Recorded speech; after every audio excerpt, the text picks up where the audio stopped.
জংলার হরিণী শিকারীর হাতে বন্দী হয়ে পড়ে আছে সুতার জাল, মোড়া সুতার জালের মধ্যে।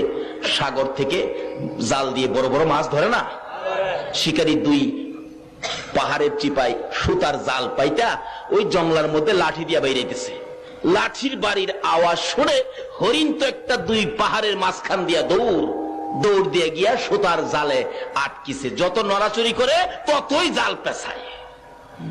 শিকারী দূর থেকে খুশি মুস্কি মুস্কি হাসে, রে হরিণী আর দৌড়াদৌড়ি করিস না, নড়াচড়ি করিস না, বন্দী হয়ে গেছো।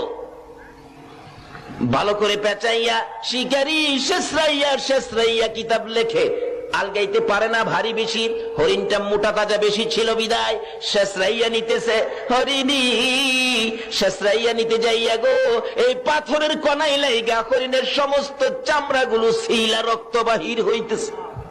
হরিণ গাছের গোড়াই যখন জালটা দিয়ে বেঁধে রাখলো, হরিণ চোখের পানিগুলো ছেড়ে ছেড়ে কাঁদতেছে। একটু পরে দেখা যায় দয়ার নবী মায়ার নবী এই রাস্তা দিয়ে আসতেছে। আল্লাহু আকবার বলো। হরিণ দূর থেকে আমার নবীকে দেখে চোখের পানি ছেড়ে ছেড়ে ডাকতেছে, প্রভু গো আমার জবান খুলে দাও না, তোমার বন্ধু রাহমাতাল লিল আলামিনের কাছে আমার মনের দুঃখগুলি বলি।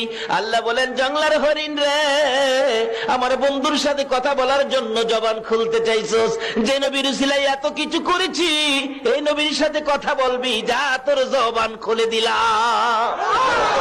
যে নবীর পক্ষে গেলে জংলার হরিণের জবান পর্যন্তই আমার আল্লাহ খুলে দেয়। বলুন এই নবীর পক্ষে গেলে আমরা লাভ হবে না লস হবে? কাছাকাছি আসার পরে হরিণ ডাকতেছে, প্রভু গো আপনার বন্ধু এসে গেছে, জবানটা খুলে দেন না। আল্লাহকে যা জবান খুলে দিলাম। হরিণ ডাকতেছে,